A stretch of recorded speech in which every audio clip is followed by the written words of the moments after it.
The women of the WNBA will continue their jealousy. They'll continue to hit, fight, knock Caitlyn Clark on her ass, and Caitlyn Clark's viewing will just go up, up, up. The WNBA draft ticket prices have come out, and thanks to the Caitlyn Clark effect, ticket prices have skyrocketed for the WNBA draft. In fact, they've doubled. Hey Fever fans, it's Caitlyn Clark. I can't wait to get to Indianapolis. I know you guys are excited. I am too. Go Fever! There's no way the WNBA could have draft and not have Caitlyn Clark involved. Caitlyn Clark appearance, commentary, something that's going to have her in the venue in front of people. Even if it's just standing around, people are going to pay money to want to see that. Tell me once more how the Caitlyn Clark effect isn't real. Two things. I think it has to show up in our storytelling, and it has to be encouraged by our families. Yeah. To me, right? And so covering the WNBA this past season, Caitlyn Clark's rookie year, for all of the conversation that surrounded her, some which was fair and some which wasn't, the one thing that I cannot deny is the amount of little girls that were showing up to follow her. Little girls with their parents and the fervor and the energy there. Why her? Same thing. Why her? Well, I was just about to say same thing for Angel Reese when I had a chance to cover their games. But I think Caitlyn represented, and again, some of this to me probably is not fair to her because it was not anything that she said or was truly based on her personality. But she was a white girl from the middle of America. And so she represented a whole lot to a lot of people, whether that is truly what she prescribed to or not. We can all say she is a dynamic basketball player and a force both on the court and the marketing sense. But I do think, same thing with folks that may have fallen in love with Angel Reese that she may or may not have agreed with everything they had to say either. We attach our fandom to these icons for all types of reasons. A 22-year-old rookie just filed a lawsuit that could change everything about how sports media operates. And it all started with 7 words spoken on an international broadcast. Caitlyn Clark, one of the most exceptional basketball players to ever step on a court, decided she wasn't going to stay silent anymore. She wasn't going to accept a false narrative about her achievements. She wasn't going to let someone with a major platform use identity politics as a weapon against her or her fanbase. But what happened next would shock everyone involved. An ESPN analyst found herself in tears. A major network suddenly faced legal liability, and a conversation about race, representation, and media accountability exploded across the sports world. This isn't just about basketball. This is about what happens when excellence gets attacked by ideology. This is about a young woman who broke records, transformed an entire league, and then had to fight in court to defend the legitimacy of her own accomplishments. The evidence was overwhelming. The numbers didn't lie. But one media figure had decided that facts didn't matter as much as the narrative she wanted to tell. Stay until the end of this video, because what you're about to learn will change how you see sports media, race discourse, and what happens when someone refuses to accept injustice. It started with 7 words. 7 words that would ignite a firestorm nobody saw coming, fracture the relationship between a rising superstar and mainstream sports media, and ultimately lead to courtroom drama that's still unfolding. But before we get to the lawsuit, before the tears, before the legal documents, we need to go back to the moment everything changed. We need to understand how a casual comment on an international broadcast became the match that lit the powder keg. Prevailing narrative that has been created around this season's WNBA play is that it's the league versus Caitlyn Clark, and that is just absolutely false. It is unfair to the women that have been there building this league to this moment so that Caitlyn Clark's popularity could take it to the next level. I don't expect the race baiting to stop. I don't expect the hate to stop, the jealousy to stop, the sexism to stop, the bigotry to stop, the stupidity to stop. Because the people that tell you that Caitlyn Clark is only popular because she's a white girl are full of shit. You either don't pay attention or you're too dumb. The stage was set during Caitlyn Clark's historic rookie season in the WNBA. She'd already broken records in college, shattered them, really. Games with Iowa consistently drew millions of viewers, shattering women's basketball viewership records in ways that seemed almost impossible. But there was something different about her appeal. Her game transcended the typical audience. She was pulling in people who normally didn't watch women's basketball at all. And that terrified some people in the sports media establishment, not because they were happy for the league, but because they couldn't control the narrative around her success. They couldn't explain it away with their usual talking points. Enter Monica McNutt, an ESPN analyst and frequent WNBA commentator. McNutt had built her career on breaking down the intersection of race, gender, and sports. She positioned herself as the voice speaking uncomfortable truths about representation and equality. But on a BBC broadcast, discussing the media phenomenon surrounding Clark's WNBA debut, McNutt decided to speak a truth that would boomerang spectacularly. She said it casually, almost offhandedly, as if stating an obvious fact. Perhaps a big reason for Caitlyn Clark's popularity is she's white and from the Midwest, McNutt said. 7 words. That was all it took. But context matters here, and that's where things get interesting. McNutt wasn't just making an observation in a vacuum. She was constructing a narrative that Clark's success had nothing to do with her extraordinary talent, her basketball IQ, or her game-changing abilities. She was suggesting, explicitly, that Clark's popularity was rooted in something far more sinister.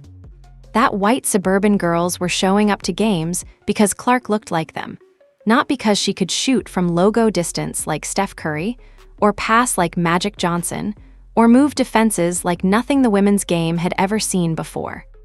The statement was understandable as an attempt at critical analysis about representation and fandom.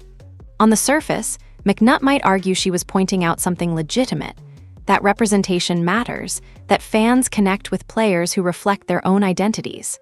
That's not inherently wrong. But what McNutt didn't seem to understand, or perhaps deliberately ignored, was the implication baked into her words. She wasn't just saying Clark resonated with white audiences. She was suggesting that Clark's entire platform, her record-breaking popularity, her impact on the WNBA, was built on racial preference rather than merit. She was reducing a generational talent to a symbol of white privilege in women's sports. And here's where it gets darker. McNutt's framing had consequences she probably didn't anticipate, or maybe she did. By positioning Clark as the beneficiary of racial favoritism, McNutt created an enemy out of a player who'd done nothing but excel at her sport. She handed a narrative to certain players, certain narratives, certain ideologies that needed an explanation for why some young women cared more about watching Clark than they did about established WNBA stars. The answer, according to McNutt's logic, wasn't that Clark was electrifying to watch. It was that Clark was white. Think about what that means. McNutt essentially told millions of young girls who supported Clark that their fandom was suspect, that they were racist for cheering for a white player. She attached a moral failing to simple sports enthusiasm. And she did this not privately, not in a thoughtful essay with nuance and caveats, but on an international broadcast where her words would be clipped, shared, retweeted, and weaponized across the internet. What's particularly striking is that McNutt seemed to believe she was punching up, speaking truth to power, calling out systemic racism in sports media. But she was actually punching at a 22-year-old girl who'd done nothing but dedicate her life to basketball. She was amplifying a narrative that would eventually contribute to something darker, the justification for aggressive, physical play against Clark on the court. When you tell people that someone doesn't deserve their success, that they've only achieved it through racial favoritism, you're giving them permission to take them down. The BBC interview happened, and initially, it might have seemed like just another hot take in an endless sea of sports commentary. But this wasn't just another opinion. This was a major ESPN analyst going on an international platform and suggesting that a young woman's achievements were illegitimate based on her race and geography. This was a narrative designed to diminish, to delegitimize, to reframe success as something unearned. And then something unexpected happened. Instead of disappearing into the noise of sports media chatter, McNutt's comments exploded. Not in the way she probably expected. They didn't spark conversations about representation and equity. They sparked outrage. They sparked questions about whether she was right. They sparked a movement of people defending Clark, supporting her, demanding accountability. The comment that was meant to expose privilege instead exposed something about McNutt herself, and about a certain segment of sports media willing to attack success when it doesn't fit their predetermined narrative. This was the spark. This 7-word sentence would eventually lead to a lawsuit, to tears behind the scenes, to a reckoning with sports media accountability that nobody in the industry saw coming. Because Caitlyn Clark was not the type to stay silent. She was not the type to accept a false narrative about her own achievements. And when the moment came, she would fight back in a way that would shake the entire sports world. The response was immediate and visceral. Within hours of McNutt's comments spreading across social media, the sports world erupted into a debate that would dominate conversations for weeks. But it wasn't the kind of debate McNutt probably expected. She'd positioned herself as the voice of truth, speaking uncomfortable realities about race and representation. Instead, she found herself accused of race baiting, of jealousy, of character assassination disguised as critical analysis. Independent podcasters, conservative media figures, former athletes, and countless sports fans began dissecting her statement with surgical precision. The overwhelming consensus wasn't that McNutt had made a thoughtful observation. It was that she'd crossed a line. She'd gone from analyzing sports media to attacking a young woman's character based on her race. And more importantly, she'd done it in a way that affected not just Clark, but every single young girl who supported her. One sports analyst laid out the problem plainly. She came for more than just Clark. She came for all the young girls who admire her. That's what people were realizing. McNutt's narrative wasn't just defamatory toward Clark. It was accusatory toward an entire fan base of young women and girls. It was saying their fandom was rooted in racism, that their support was based on seeing themselves in Clark rather than appreciating exceptional athletic talent. To many, that was as low as commentary could go. The inconsistency in McNutt's argument became impossible to ignore. If representation mattered, and it does, then why was it controversial when white girls gravitated toward Clark, but completely acceptable when black girls supported A'ja Wilson or Angel Reese? Why was it called representation for one but racism for the other? The double standard exposed a fundamental flaw in McNutt's logic. She was applying racial analysis selectively, using it as a weapon against Clark while protecting other players from the same scrutiny. The statistical evidence piled up quickly, and it was devastating to McNutt's narrative. Caitlyn Clark's college viewership was primarily driven by one thing: her extraordinary skill. Iowa's games in the women's Final Four, 4 of them, all involving Clark, set records for viewership. But here's the thing that demolished McNutt's entire argument. When those same championship games didn't feature Clark, viewership tanked. South Carolina's games, featuring other talented players, drew significantly fewer viewers. Paige Bueckers, another white player, never achieved anywhere near Clark's viewership numbers. If race was the determining factor, Bueckers should have captured similar audiences. She didn't. The difference was that Clark played a style of basketball that transcended typical fan demographics. She shot from logo distance. She made behind-the-back no-look passes. She had a basketball intelligence that seemed almost alien in its precision. The WNBA draft ticket situation became another piece of evidence that McNutt couldn't explain away. Tickets for the upcoming draft had nearly doubled in price compared to the previous year. Last year, lower-tier tickets sold for around $50. This year, they were going for $99 or more. Why? Because Caitlyn Clark was going to be there. The Caitlyn Clark effect was real, measurable, and undeniable. You could quantify it in dollars and cents. This wasn't about representation or racial preference. This was about people paying money to see an exceptional player. Critics began pointing out something else that McNutt seemed to have missed entirely: the diversity of Clark's fanbase. Videos circulated online showing Clark signing autographs for young girls of all races. Pictures emerged of her embracing children, Black, white, Asian, Hispanic, at events and games. The narrative that Clark's appeal was racially exclusive didn't match the reality of who was actually showing up to support her. Young girls from all backgrounds loved watching her play because watching her play was electrifying. But perhaps the most damaging criticism came from those who pointed out what McNutt had actually done. By tying Clark's success to her whiteness and Midwestern appearance, McNutt had essentially weaponized identity politics against a player who'd never said or done anything inflammatory. She'd introduced race into a conversation that, up until that point, had been entirely about basketball. She'd made it racial. And in doing so, she'd given certain people permission to treat Clark differently on the court. One pundit referred to McNutt's commentary as bottom-feeder comments, calling it a new low in sports analysis. Others were harsher, questioning how someone who'd never even played professional basketball, McNutt wasn't good enough for the WNBA, could be trusted to analyze the sport with such confidence. The jealousy angle was brought up repeatedly.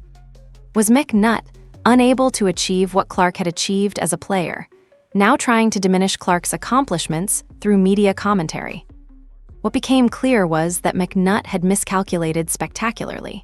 She'd expected her comments to spark a conversation about representation and equity. Instead, she'd sparked outrage about fairness, about accountability, and about a media figure using her platform to attack a young woman who'd done nothing but excel at her sport. The backlash wasn't coming from people who wanted to ignore racial issues in sports. It was coming from people who believed McNutt had weaponized racial discourse in a deeply unfair way. The tide was turning, and Caitlyn Clark was watching. She was reading the comments, seeing the support, and also seeing something else, the damage that McNutt's narrative was causing. Because the backlash against McNutt was one thing, but what happened next would be far more serious. McNutt's words were about to have real-world consequences on the basketball court.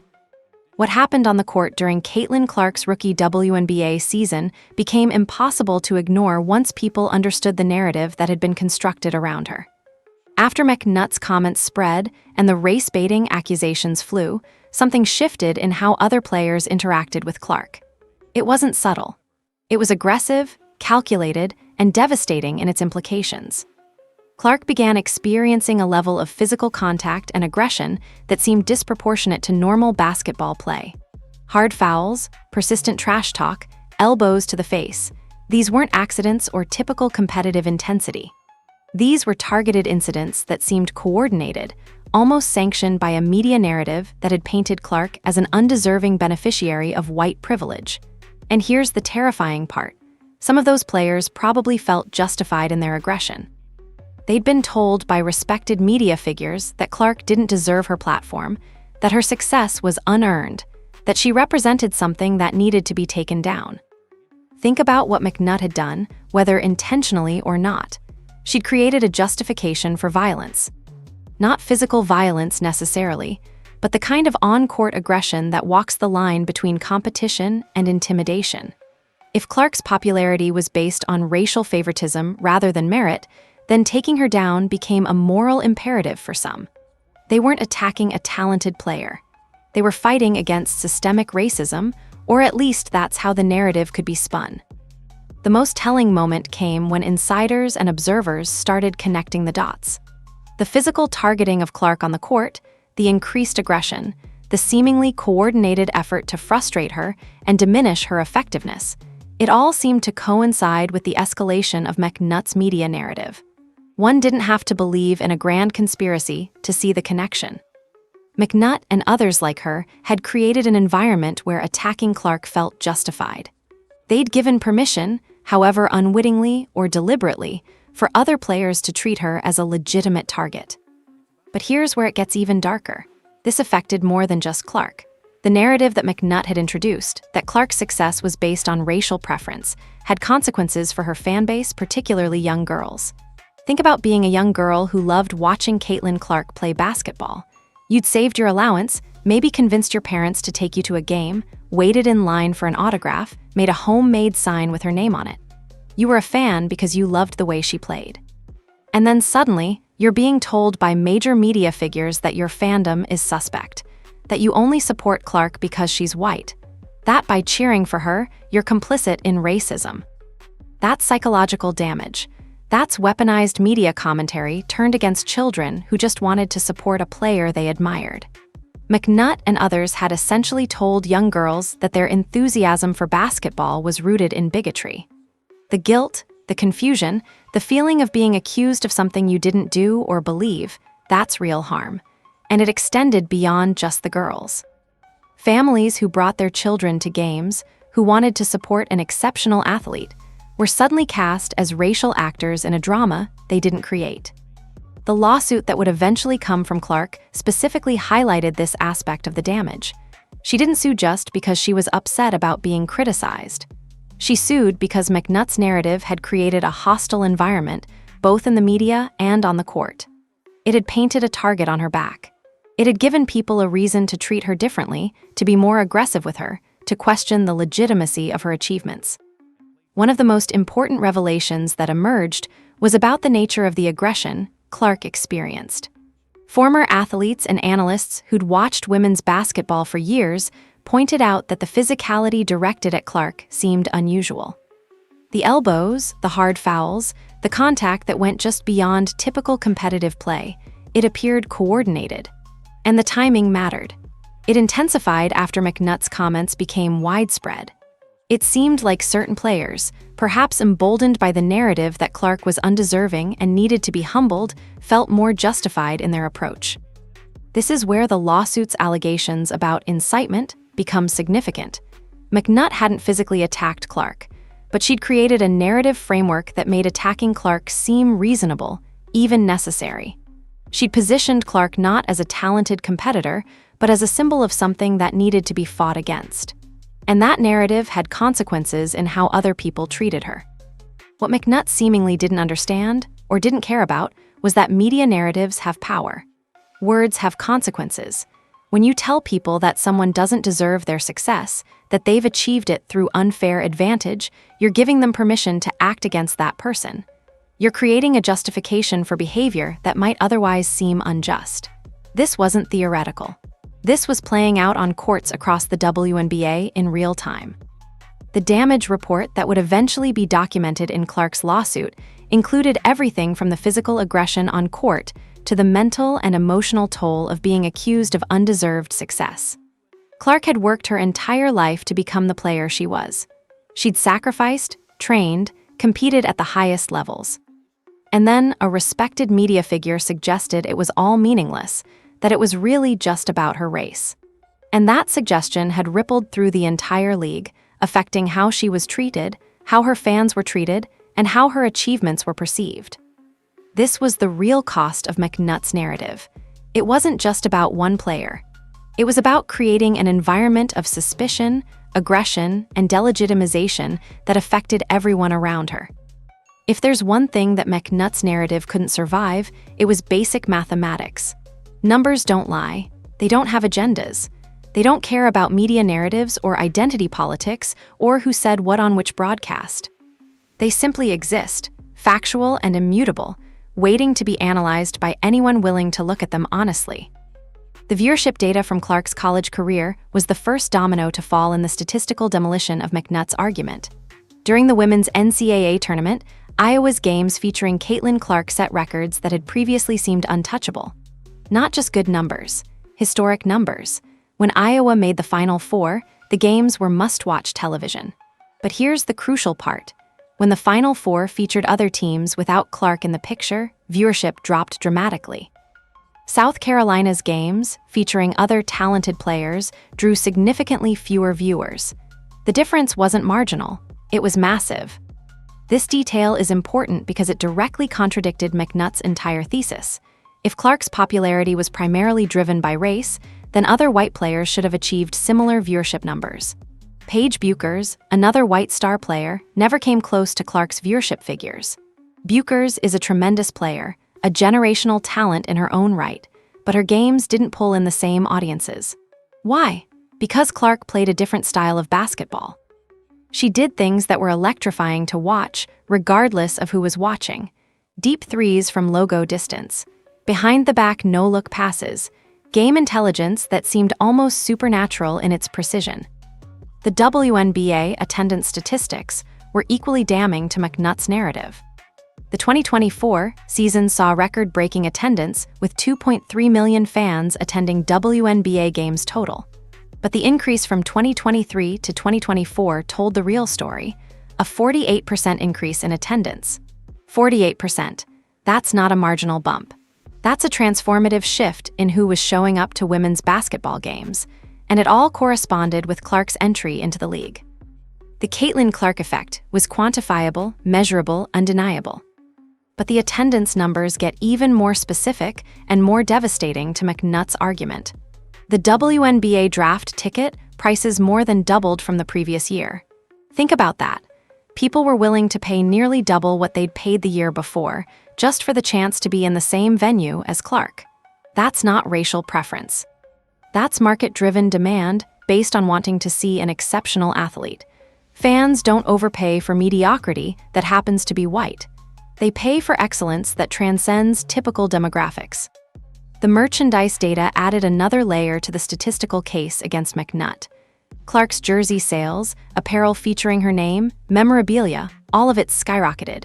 And again, this data came from sources that had no agenda, that were simply tracking what people were actually buying. The market was voting with its wallet, and it was voting overwhelmingly for Clark. Not because she was white, but because she was exceptional. Television ratings told a similar story. Every game Clark played in drew audiences that women's basketball hadn't seen in years, perhaps ever. Networks started broadcasting fever games on more prominent time slots because the viewership numbers justified it. Sponsors wanted to attach their brands to Clark's games because the audience reached their target demographics. This wasn't about racial preference.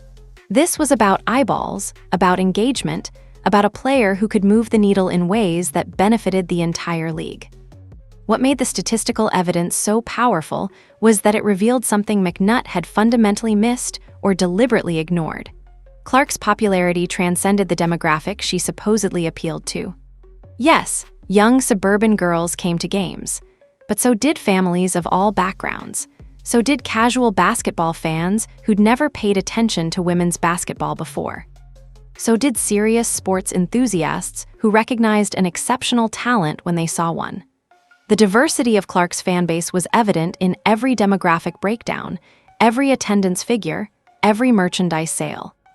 Here's another number that deserves attention: the amount of first-time WNBA viewers who tuned in for Clark's games and then continued watching the league beyond just her games.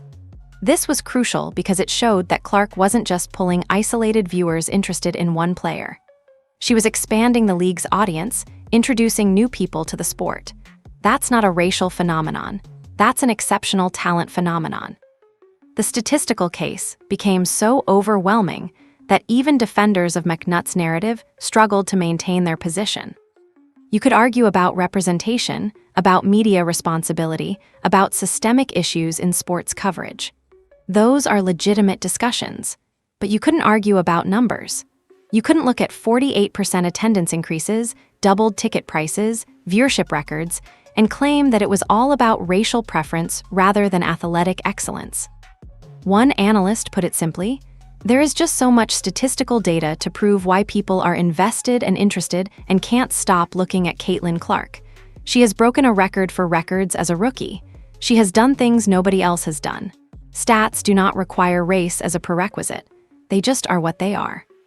The numbers were speaking louder than any commentary. And they were saying something very different from what McNut had claimed. They were saying that an exceptional talent had arrived in the WNBA and was changing the sport fundamentally. That wasn't about race. That was about excellence. That was about a young woman who dedicated her life to being the best and was delivering results that couldn't be disputed, denied, or reframed by media narratives. For Clark and her supporters, these numbers became ammunition. They became proof. They became the foundation upon which a legal case would eventually be built. Because you can sue for defamation based on false statements, and the statistics proved that McNutt's core assertion, that Clark's popularity was rooted in racial preference, was demonstrably, mathematically false. Caitlyn Clark had stayed largely silent through the initial barrage of criticism. She didn't do interviews with hostile media figures. She didn't engage in extended debates on social media. She let her game speak for itself, continuing to break records, continue to dominate, continuing to prove through her play exactly why millions of people were tuning in to watch her. But silence has limits. And patience, even for someone as disciplined and focused as Clark, eventually runs out. The breaking point came when Clark realized that McNutt's narrative wasn't just affecting her. It was affecting her fanbase, affecting young girls who'd done nothing wrong except support a player they loved. It was affecting the league she was trying to elevate. It was creating an environment on court where physical aggression seemed justified by a media narrative that had delegitimized her entire career. At some point, staying silent became complicit. At some point, fighting back became necessary. What made Clark's response different from typical athlete pushback was that she didn't just issue a statement or do an interview where she defended herself. She filed a lawsuit, not a cease and desist letter. not a public call for McNutt'S firing. An actual legal action alleging defamation, reputational harm, and incitement to animosity. For a 22-year-old rookie to take that step, the damage had to be substantial. The hurt had to be real. The injustice had to be undeniable. According to her legal team, Clark's lawsuit focused specifically on McNutt'S persistent and false claims that Clark's success was rooted more in her whiteness and relatability to a particular demographic than in her actual athletic merit. The lawsuit drew explicit attention to McNutt'S viral comments, which had portrayed Clark not as an exceptional athlete, but as the beneficiary of racial preference. It highlighted the specific harm caused. The on-court violence that increased following McNutt'S narrative, the hostile media environment, the attacks on her fanbase, the questioning of her legitimacy.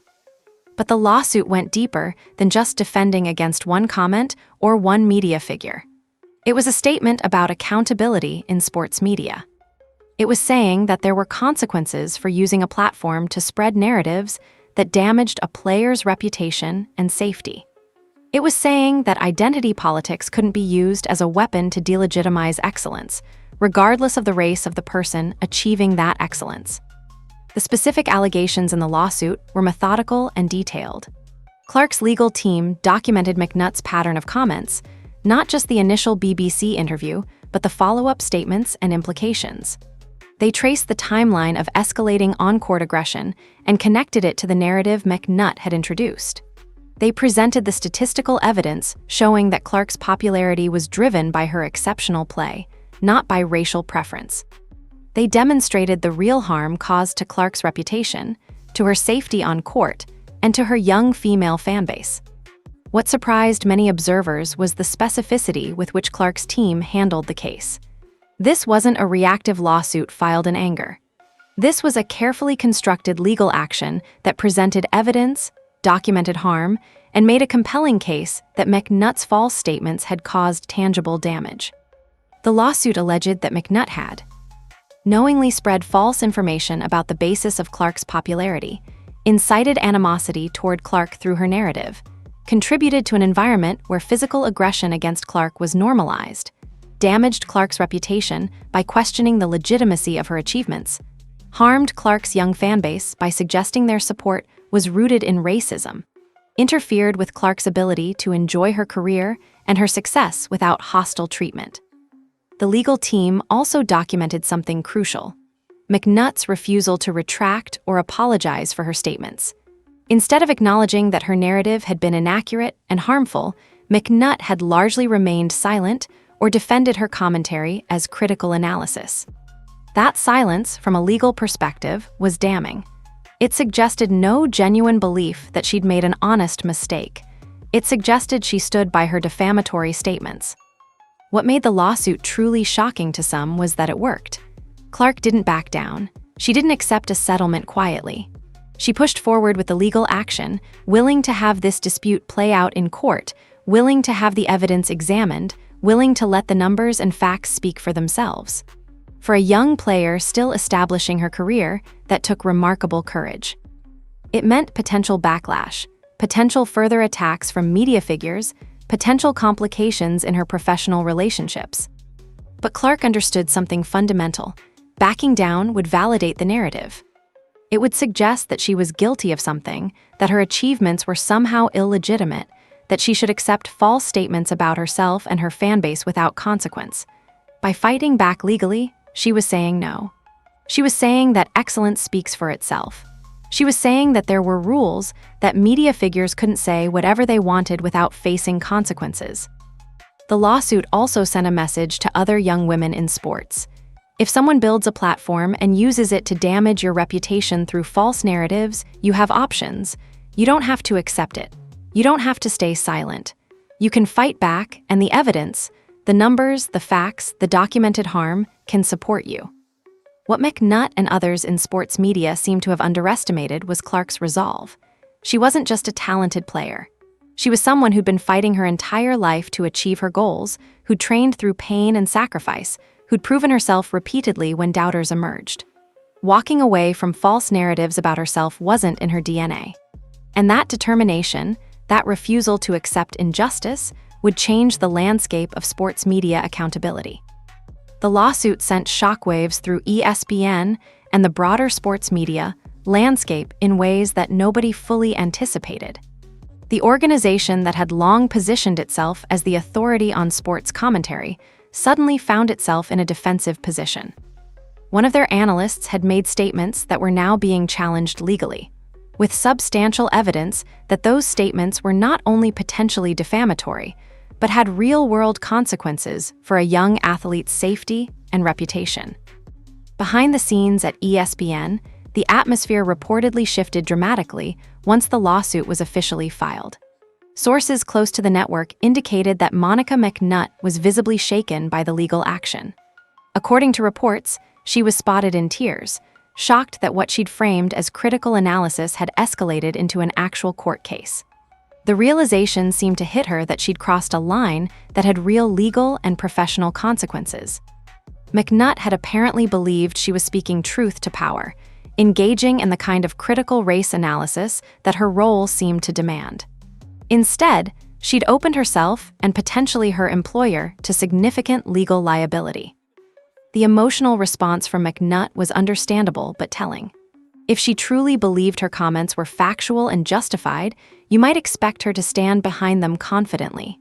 Instead, the reported tears and shock suggested something else, an awareness that her narrative had been built on false premises, that the evidence was against her, that she'd made a serious professional error with potentially career-ending consequences. What made the situation even more complicated for ESPN was the institutional position. The network had to decide whether to stand by McNutt or distance themselves from her.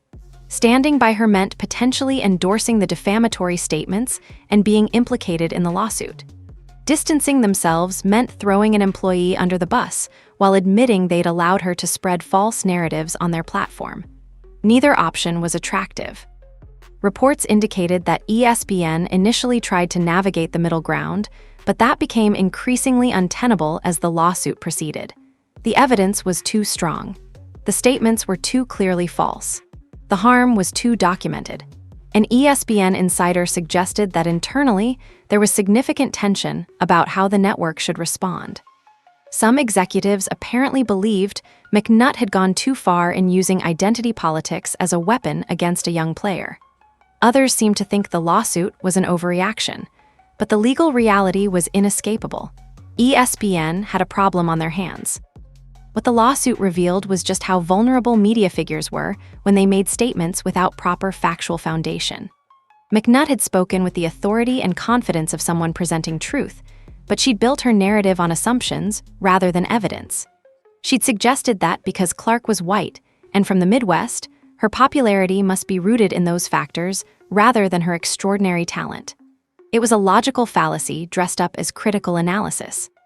And now, a legal team was systematically dismantling it in court. The professional consequences for McNutt herself became increasingly significant as the lawsuit progressed. Her credibility in sports media analysis was damaged. Colleagues who'd previously engaged with her work more cautiously now.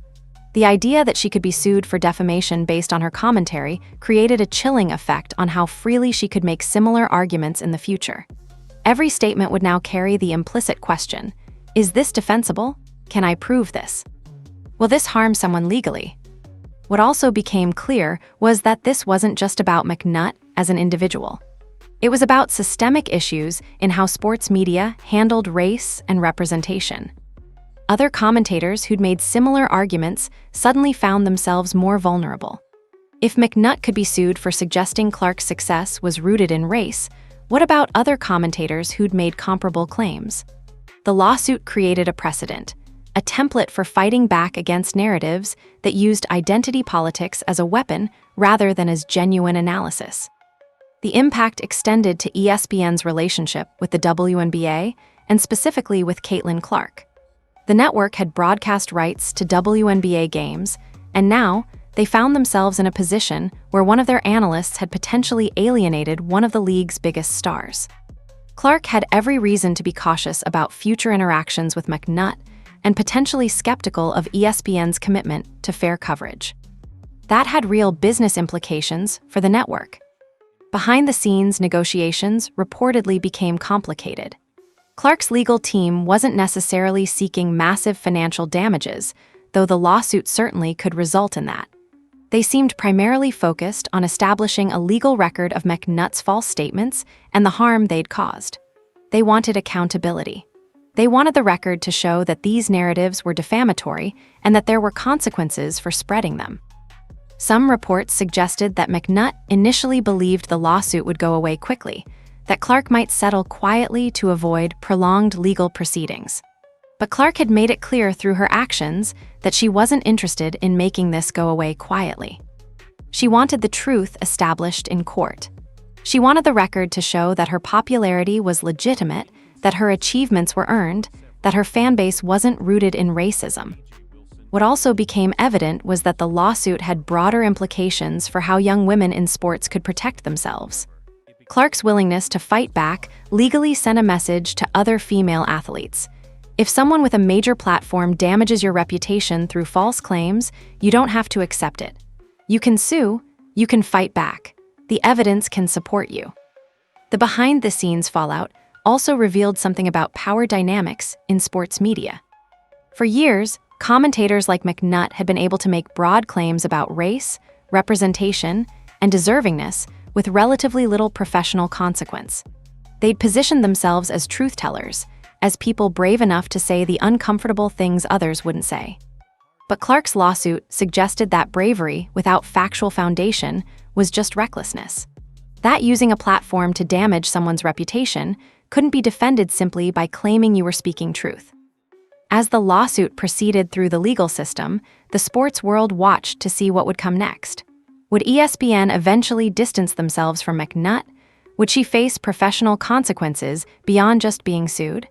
Would the legal system validate Clark's claims of defamation? The answers to those questions would shape how sports media handled these kinds of controversies going forward. This lawsuit, while centered on Caitlyn Clark and Monica McNutt, represented something far larger than a dispute between a player and a commentator. It was, in many ways, a referendum on how sports media handles race, representation, and the responsibility that comes with having a platform with millions of viewers. It was about the power of narratives and the consequences when those narratives are built on false foundations. It was about what happens when excellence becomes a target, because it doesn't fit predetermined ideological frameworks.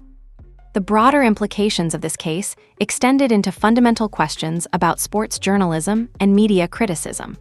For years, sports commentators had operated in a space where they could make sweeping claims about representation, about who deserved success, about the racial or gender dimensions of fan support, often without rigorous factual support.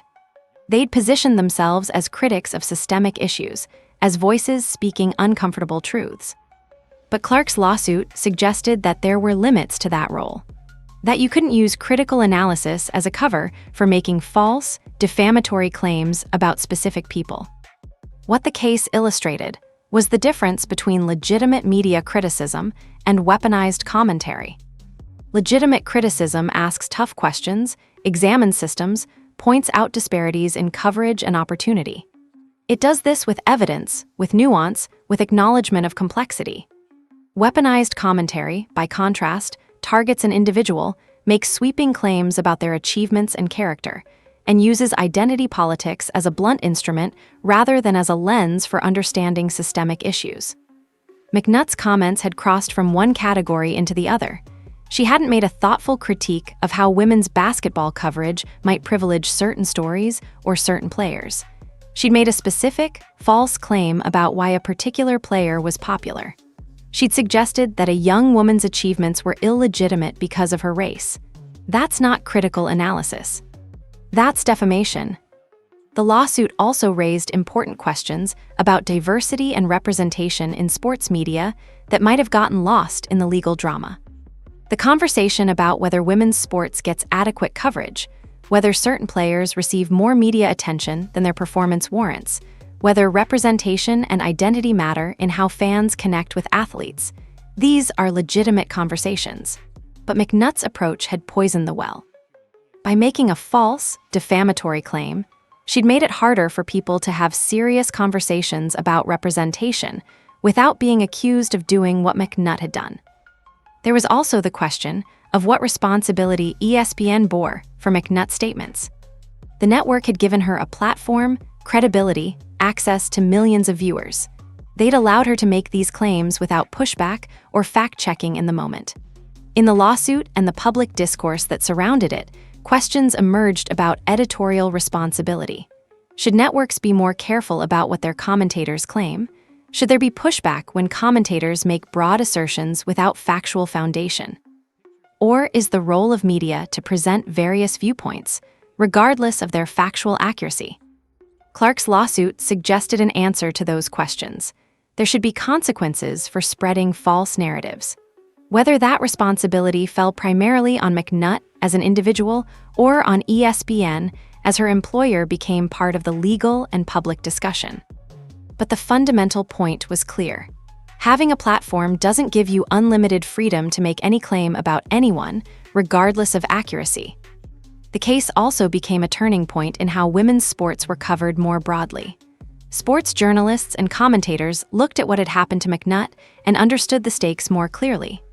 Making claims about why fans supported certain players, about the racial or gender dimensions of athletic success, suddenly felt riskier. It required more rigorous evidence. It required more careful language. It required distinguishing between legitimate analysis and speculation presented as fact. This had both positive and negative implications. On one hand, it meant that commentators might be more careful about making unfounded claims about race and representation. They might do more homework, gather more evidence, present their arguments more carefully. On the other hand, there was a concern that it might chill legitimate conversations about representation and diversity in sports. If discussing race in sports could get you sued, would people stop having those conversations at all? Clark and her legal team seemed aware of this concern, which is why they framed their lawsuit carefully. They weren't arguing that discussing race in sports was off-limits. They were arguing that making false claims about specific people based on their race was off-limits.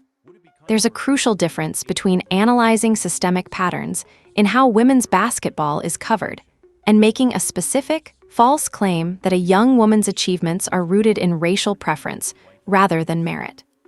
The lawsuit also had implications for how young women in sports saw their relationship with media and public figures. Clark's willingness to fight back suggested that you didn't have to accept false narratives about yourself, that you could challenge media figures with platforms much larger than your own, that the truth, backed by evidence, could prevail even against someone positioned as an authority. That was a powerful message, particularly for young women navigating how they're portrayed in sports and media. There was also a question about whether this lawsuit would inspire similar actions from other athletes who felt they'd been unfairly portrayed or defamed by media figures. Would other players take legal action against commentators? Would that change the dynamic of sports media commentary entirely? These were open questions as the lawsuit proceeded, but they suggested that Clark's case might have broader precedent-setting implications. Ultimately, the bigger picture here was about power, accountability, and the consequences of using platforms irresponsibly. For too long, commentators with major platforms had been able to make sweeping claims with relatively little personal or professional consequence. They operated in an ecosystem where bold, controversial takes were rewarded with attention and engagement. Clark's lawsuit suggested that ecosystem was changing, that there were now consequences for false claims, that excellence could be defended legally, not just on the court. As the lawsuit progressed and the full implications of the situation became clear, something shifted in how the sports world approached conversations about race, success, and representation. This wasn't just about legal liability. It was about a reckoning with how power was being wielded in sports media and what happened when that power was used irresponsibly. Caitlyn Clark's decision to fight back legally represented a turning point. She'd broken records, transformed the WNBA, brought millions of new viewers to women's basketball. She'd done this through exceptional talent, incredible work ethic, and a style of play that transcended typical fan demographics. And then someone with a major platform had suggested it was all meaningless, that her success was rooted in racial preference rather than merit. Rather than accepting that narrative, Clark had fought back with evidence, with facts, with legal action. What her lawsuit accomplished was establishing a precedent about accountability in sports media. If you're a commentator with a major platform, if you make specific claims about a person's achievements or character, if those claims are false and cause harm, there are now legal consequences. That's significant. It changes the calculus for how commentators approach their work. For Monica McNutt specifically, the lawsuit represented a moment of reckoning. Her career in sports media was fundamentally altered by her decision to make those claims about Clark.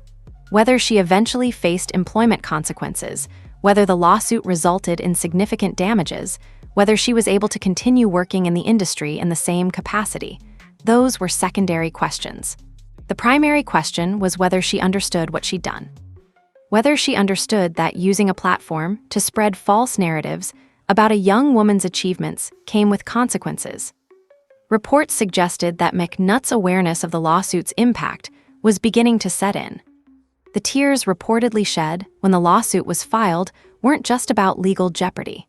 They seemed to represent a recognition that she'd made a serious error in judgment, that she'd let ideology override accuracy, that she'd used her platform irresponsibly. Whether that realization led to genuine change in how she approached her work remained to be seen, but at minimum, it suggested that the consequences of her actions were becoming real to her. But the reckoning extended beyond just McNutt. It affected ESPN, which had to confront questions about its editorial standards and the standards it applied to its commentators. It affected other commentators in sports media, who had to consider whether their own commentary about race and representation was built on solid factual ground or on assumptions and ideology. It affected how sports media more broadly approached conversations about race, gender, and representation in athletics. What also became clear was that this reckoning wasn't just about protecting one player from unfair criticism. It was about defending the legitimacy of excellence itself. It was saying that in a landscape where identity politics had become central to many conversations, there had to be a clear distinction between legitimate analysis of systemic issues and false claims about why individuals had achieved success. The numbers told the story. Caitlyn Clark's success was rooted in her exceptional talent. The statistical evidence was overwhelming and undeniable. Yes, representation matters. Yes, identity plays a role in how people connect with athletes.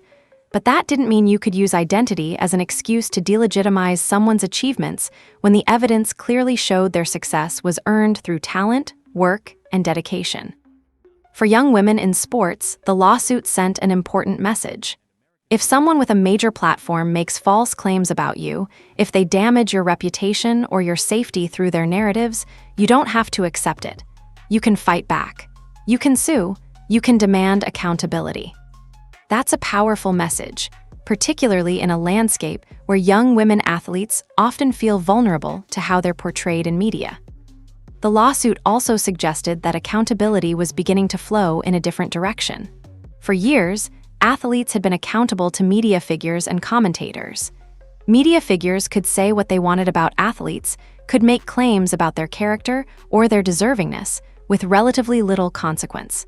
Clark's lawsuit suggested that dynamic was shifting, that athletes could now hold media figures accountable in return. What remained to be seen was how this would play out in the broader context of sports media. Would other athletes follow Clark's example and sue commentators who made defamatory claims about them? Would sports networks become more careful about what their commentators said? Would conversations about race and representation in sports become more nuanced, more evidence-based, more careful? There were also questions about how this lawsuit would affect the WNBA and women's basketball more broadly. The league had been gaining prominence and viewership largely because of Clark's impact. The lawsuit, while vindicating her talent and legitimacy, also brought a lot of negative attention to the league. Would it distract from the basketball? Would it create further divisions among players? Or would it ultimately strengthen the league by establishing that excellence would be recognized and defended? The reckoning also raised broader questions about media responsibility in the current moment. In an era where narratives are constructed quickly and spread widely through social media, when commentators can reach millions of people instantly, What responsibility do they have to accuracy? What responsibility do networks have to fact-check their commentators? What consequences should there be for spreading false narratives? Clark's lawsuit suggested answers to those questions. There should be consequences. Networks should be more careful. Commentators should be responsible for accuracy. Excellence should be recognized regardless of identity, while simultaneously acknowledging that representation and identity matter in how people connect with athletes and sports. Ultimately, the reckoning here was about truth prevailing over narrative, about evidence mattering more than ideology, about a young woman refusing to accept a false story about her own achievements and fighting back with facts. Caitlyn Clark had broken records on the court. Now she was breaking new ground in sports media accountability, and the sports world was watching to see what would come next.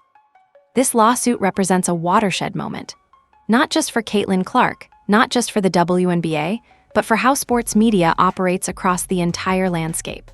For years, commentators with major platforms have been able to make sweeping claims about race, representation, and deservingness with relatively little professional consequence. They've positioned themselves as truth-tellers, as brave voices speaking uncomfortable realities. But Clark's lawsuit suggests that bravery without factual foundation is just recklessness. The evidence is clear. The statistics are undeniable.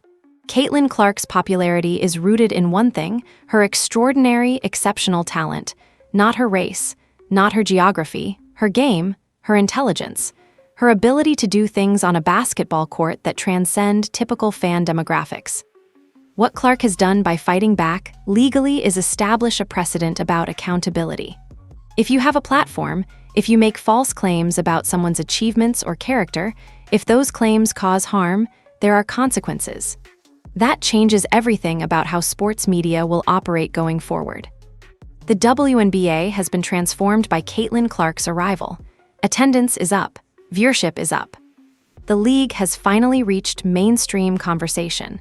But more importantly, a young woman has shown that excellence doesn't need to apologize. That truth can prevail over narrative, that you can fight back against false stories about yourself and win. This is far from over. The lawsuit will continue. More will be revealed. But one thing is already certain: Caitlyn Clark refused to be silenced, and that refusal is changing everything.